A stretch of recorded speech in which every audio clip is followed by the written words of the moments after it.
Welcome back to SourceFedNERD. I'm Sam Basher. And I'm Philip Molina, and this episode is brought to you by the internet. The internet. Tastes so good, cats ask for it by name. Let's open this video with a quick high five, because Marvel premiered a brand new trailer for Guardians of the Galaxy Volume 2. Nothing too new to see in it, even though I like this trailer a lot, minus one or two big reveals. Extended clips from scenes that we've already seen from other trailers. We see more of that battle versus the squid monster. The obelisk. Thank you. Oh, look at that Mattel classic football game that Star-Lord has. He's like retrofitted it to track the interdimensional tentacle porn. Monsters. Slip of the tongue. Or maybe he's just playing the actual game. Aw, Star-Lord, you little devil. I'll focus on the battle. We get more of Aisha, and what we've heard is that she's hired the Guardians to take on the obelisk, so it's safe to assume that the city we see in the trailer is probably her homeworld. We see more Ravengers. More forest scenes. More Yondu in that factory. More of the same action we've seen, but some of these shots are really sticking with us. Like Star-Lord and Rocket jumping out of that ship together. My favorite, Gamora holding that freaking mega cannon on her shoulder. My favorite shot too. Drax is being more of a comedian in this movie. Not that he wasn't funny in the first film, it's just like, it seems like they're doubling down. Yeah. But let's be real, Baby Groot stole the show. Oh hell yeah, from eating candy and forgetting to put on his seatbelt. I like when he's waving at Gamora until she finally gives him that frustrated, hi. Hi. By the way, quick note, never make Groot cry. Ever. Who the fuck do you think you are making baby trees cry? You're more of a monster than a toothy hentai creature. The biggest tease, though, for the entire trailer is the big reveal at the end. Kurt Russell as Star-Lord's papa. Not that this was new to any of us, or for those of you who have been keeping up on that GOTG V2 news, but hey, look, he's there on screen, finally. Kurt will be playing Ego the Living Planet in this film, and oh boy, that's a wee bit confusing. Sure it is. Kurt Russell is an important piece of American history, and his charisma alone could impregnate women and men. But does he have what it takes to embody an entire literal world? The answer is always yes, forever and ever. Kurt is the man. Enough about that, though. You're probably asking, who the hell is this planet of the Ego, anyway? Well, his name pretty much sums him up pretty well. Ego is a sentient planet, already kind of looking like Kurt Russell, or maybe Jeff Bridges, if you ask me. And yes, he does get super emotional when he's bested in battle. It's the Ego part.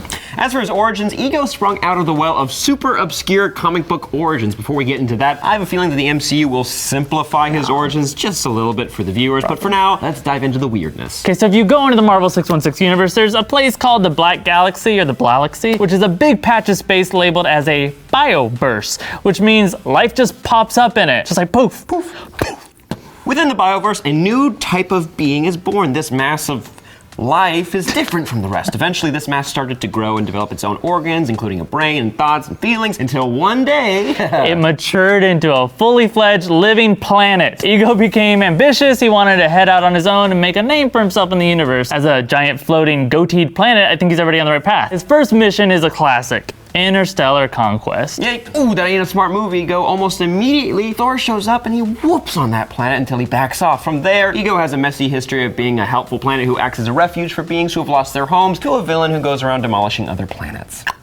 As for powers and abilities, Ego can sometimes be telepathic, but usually he's mostly able to fully control his surface structure. Ego can make himself into a lush jungle environment or a desert wasteland. He can shoot out tentacles to attack foes, create a giant face on the surface to talk to other beings, or he can create humanoid vessels that he can place his consciousness inside of. So that could explain why the Guardians aren't standing on Kurt Russell in this trailer. It seems like the lush terrain we're seeing in the trailer, though, could be Ego's world. Like, he's probably using that as a tactic to entice his son Peter and the rest of the team to trust him, maybe. I'm hoping we'll see him actually alter the terrain, though, throughout the film, because he's got to. Why call him Ego if he's not gonna be an awesome planet? What do you guys think of the newest Guardians of the Galaxy trailer? How you feeling about Ego, and do you think we'll see him fight Baby Groot? The answer is no, unless he is a complete monster. Be sure to like this video, share, and subscribe. If you got more MCU questions, by the way, maybe go watch my little video on the Infinity Stones. Ooh, and check out some of our gaming videos, like when we played Overcooked with the SourceFed gang. If you haven't already, click that notification icon on the YouTube app to stay up to date on all of our videos. I'm Philip, by the way. And I'm Sam, and we'll see you guys next time. Bye-bye. Bye. Well, internet high five. It is brought to you by your childhood.